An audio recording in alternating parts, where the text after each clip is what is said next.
Welcome to the Nonprofits. For our third and final segment this week, we take a look at a journey to reclaim stolen property right here in our own backyard. Stephen Harder, what's the story? You bet. John Smith stole it, Disney sanitized it, and now the Rappahannock tribe have finally taken it back. 400 years ago, English colonizers forcibly took land near Fones Cliff, Virginia, that had been home to the Rappahannock people for generations. 3 years ago, a 465-acre parcel in that area, just upriver from where Jamestown was settled, was marked for return to the tribe. That ceremony announcement happened in 2022, but last April, the Rappahannock finally took possession of that land. Plans for the land include recreating a 16th century village to educate the public about traditional Rappahannock life and offering educational programs for tribal youth. This story was from Scoop.Upworthy, originally by Jamal Countess on July 29th, 2022, with updates by Sathuraman S. on July 20th, 2025. All right. Well, Stephen, we could consider this a victory in and of itself, or we can look at it as just the first of many steps on the journey to redemption here. Why is the reacquisition of this land so important? Right. It's a piece of a movement that's being labeled the land back movement. And it's an important step in undoing the harm that was inflicted on our world by colonial empires, basically, right? Returning sovereignty of land is seen as a means to disrupt the destructive view of land ownership. That's why it's not about now that the tribe owns the land, but it's that the tribe is sovereign over that land and how it's being used, right? And so that really shakes up this idea of no, this is my land and this is what I do with my property, right? And thankfully, we're seeing movements like this gaining ground in other places around the globe, right? Whether it's in Australia or South Africa or South America for that matter, and even in Nordic countries, we're seeing land back gaining more press, getting more ink, so to say, and which is very beneficial. If nothing else, studies show that indigenous managed lands fare just as well or better than state-managed parks.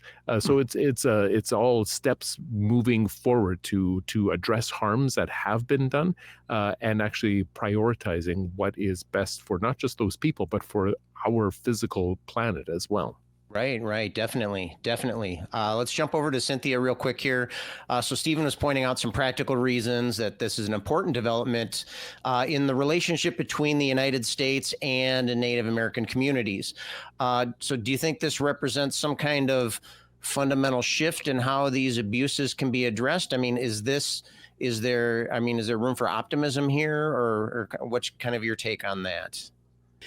Well, this is a deeply significant moment that actually underscores the importance of land sovereignty and the cultural restoration for indigenous people in the United States. The reacquisition of 465 acres of the I think it's the Fones Cliffs by the Rappahannock tribe, that's the word, is not just about land. It's also about it's actually reclaiming a physical and, to them, a spiritual connection that has been severed by centuries of colonial violence and displacement. I think from a standpoint, from a person that would consider themselves a humanist, this event actually reminds of the ethical and imperative and also the right to historical wrongs, or actually to right the historical wrongs by respecting indigenous autonomy and knowledge and stewardship. All right. Thanks for that. Stephen, I want to jump back to you real quick here. Before we pull a muscle, patting ourselves on the back here, what really do we need to be wary of as we're moving forward? We see these kind of things, they pop up on the radar every once in a while, and it makes us feel good for that time. But really, should we should we be waiting for some second shoe to fall, or what do we Yeah. think here? Like, I found it interesting when I was first digging into this. Like, oh yeah, that is cool. Oh, this was supposed to happen 3 years ago. This isn't breaking news here. This is old news that is finally happening. Mhm. So I think we need to be really careful about settling for symbols when we are leaving the structure in place. Like, it's great that these 465 acres are being returned, but it isn't enough, especially when so much of this land returning is so symbolic, right? We're Mhm. giving back these tiny parcels of land that have been stripped of their resources or mined to oblivion, right? And the only reason, and we have to be wary of, if the only reason that this is happening is because that land is no longer deemed profitable, worthwhile by the people who have control over that land.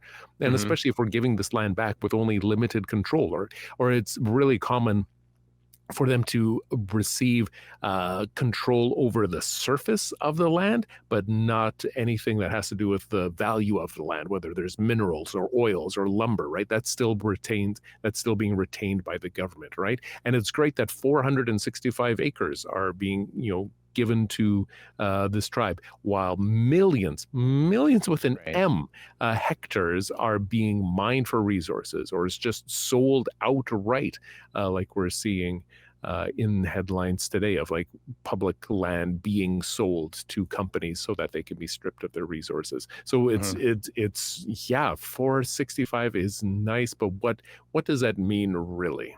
Right, right. So in a way, it could be seen as, I mean, at one end of the spectrum, it could be just lip service, right? It's Yeah. just an empty gesture. It could also be maybe treating the symptom and not the problem. And Cynthia, I mean, do you agree with Stephen's take here? Do we have these difficulties ahead of us? If in fact we are trying to heal these wounds, um, you know, do we?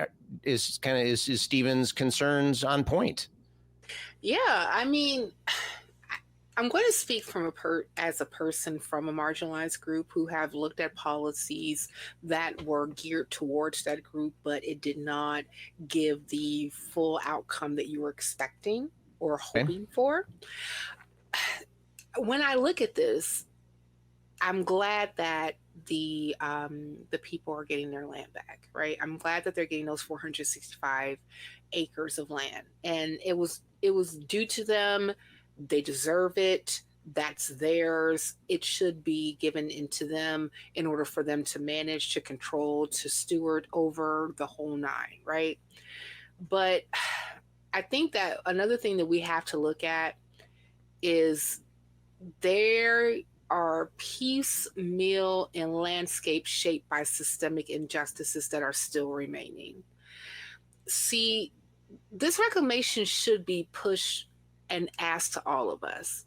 How do we as a society, Mm-hmm. actually The big dismantle we. the big we, Right. right? Okay. Yes, the big we. All of us here in the West, for real, for real. Mm-hmm. How are we going to dismantle the ongoing structures that perpetuate indigenous marginalization? Because in reality, the conversation about indigenous land and who it belongs to and who should be managing it is like centuries old. Mm-hmm. I remember watching Disney, Stephen, and the question was posed, no, the statement was posed, you think you own whatever land you land on. The Okay. earth is just a dead thing you can claim. But I know every rock, every tree, and every creature has a life, has a spirit, maybe, and has a name. Okay. Right. In other words, that our people, our tribes, those who happen to be indigenous to this land had a very close tie to the earth and how it operated. And we actually wanted to operate with or in conjunction with the earth instead of against it. Okay. We wanted to actually not only grow our food, but we wanted to also put the minerals and the vitamins back into it so we can continue to grow it so that not only we are healthy, but the earth is healthy too. Hmm. But unfortunately, because we have seen other elements from different nations, colonization over the years, et cetera, come into these here Americas from the north, the middle, Mittle, and Okay, on I'm learning new the words south. today. Okay, all right, Yes, gotcha. put that in your The middle, lexicon. got The it. Right. middle. All right. Okay, next.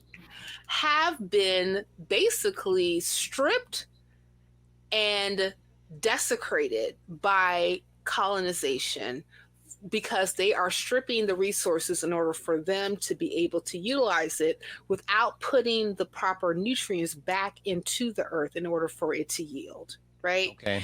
So now, okay, cool. We're giving back this stuff, right? We're giving back the land.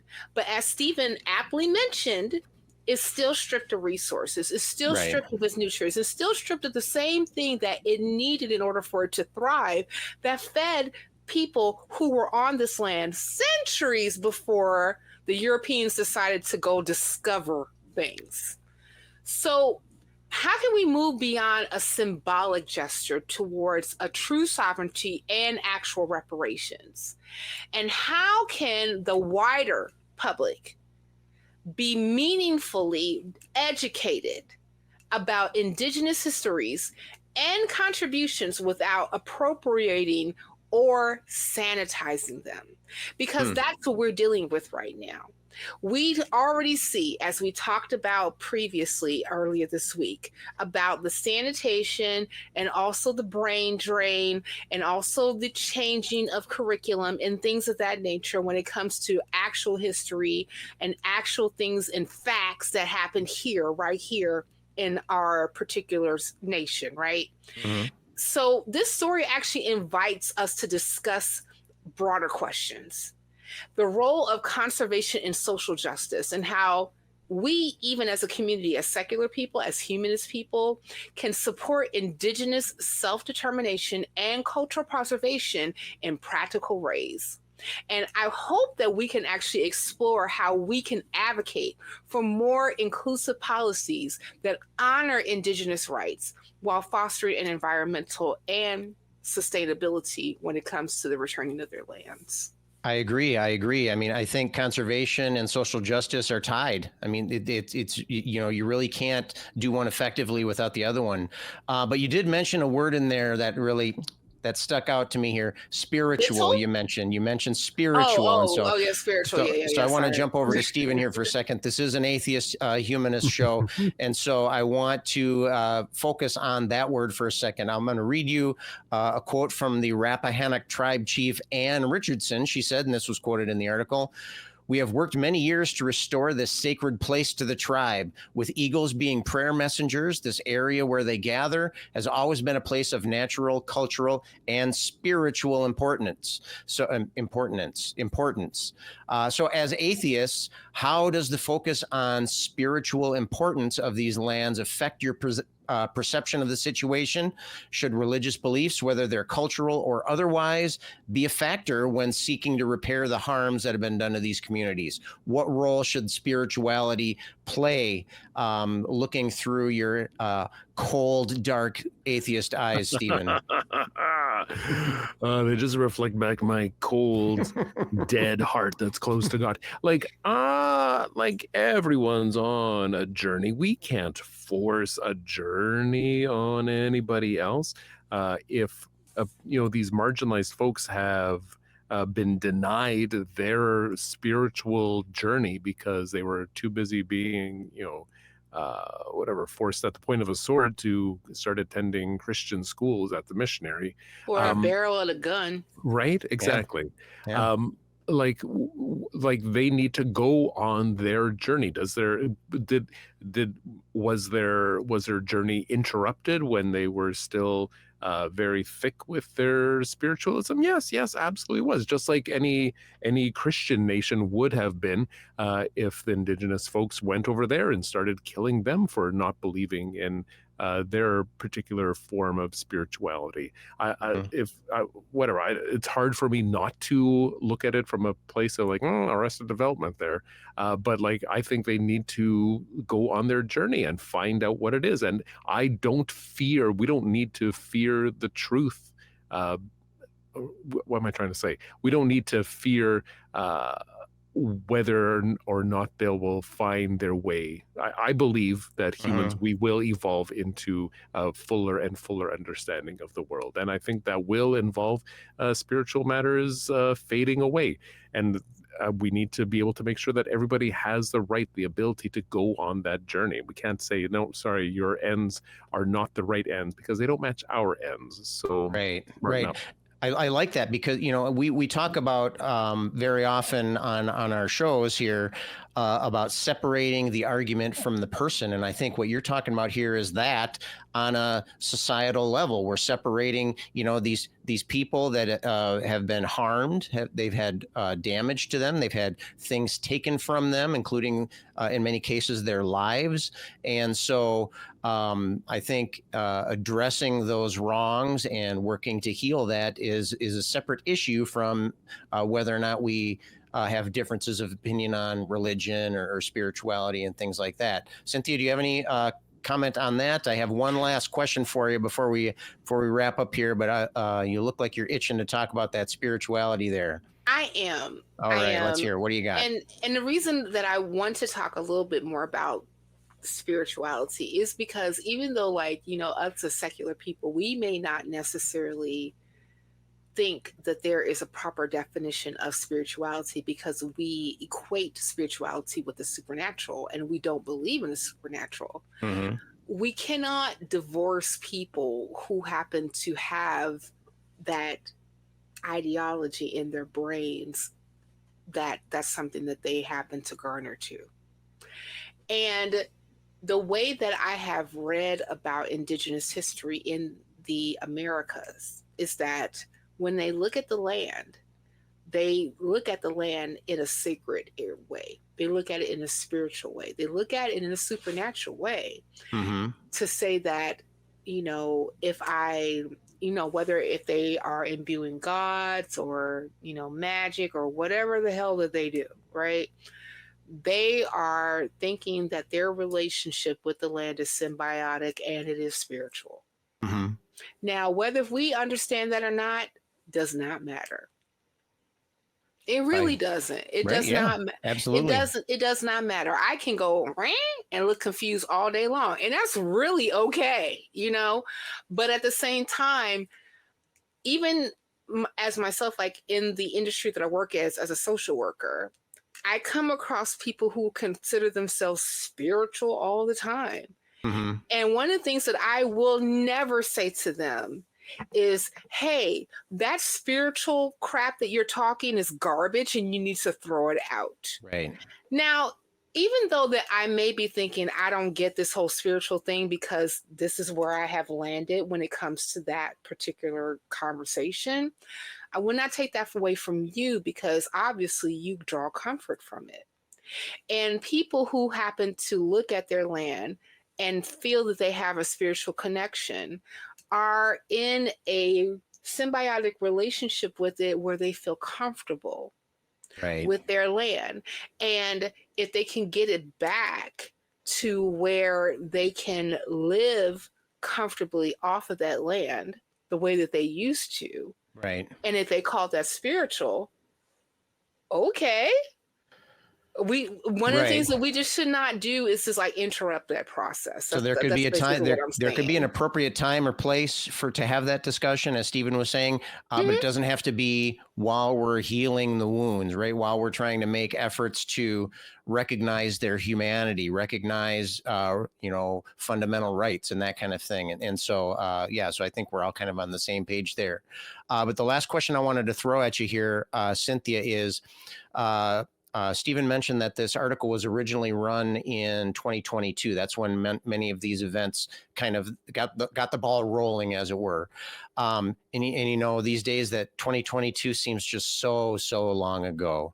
And you know, under you know, our current environment here in the United States, I expect that priorities are going to be shifting when we consider things like reconciliation with Native American communities. What lessons can we hold on to as we move forward into these dangerous waters ahead? What kind of approach, what kind of attitudes can we take with us as we step forward into our changing world? What I think that this story also invites us to do is that it's important to continue these conversations and keep the activism that they're doing in order for them to get what is owed to them alive. I, as a person who have been activated in spaces of social justice and economic justice, will not stop talking about marginalized communities, and especially the marginalized community that I'm part of, when it comes to policies that should be given to us, even if those conversations are over 150 years old. Because just because they're old does not mean that that's something that should not be talked about and it should not be done. Right? Right. Yeah, definitely. And one of the things that I get is some sense of satisfaction that even though that we're in this crazy space right now where we just wake up and be like, oh my goodness, what's on fire today? Right?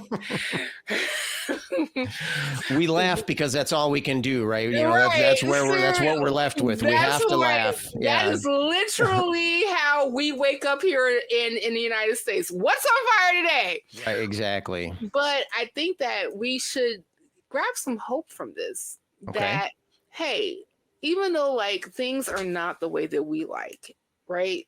But there is some hope that justice, even if it is piecemeal, is being done. And to me, that speaks volumes in if we're chipping away at the rock that is between us and actually achieving the social justice goal, we should not stop. Well said. Well said. That's a perfect place for us to stop for this segment here. I just want to thank both of you for hanging out with me this evening. I think so highly of both of you, so I really look forward to chatting with both of you. If you all liked our chat here tonight, click on one of these links and you can get more of us.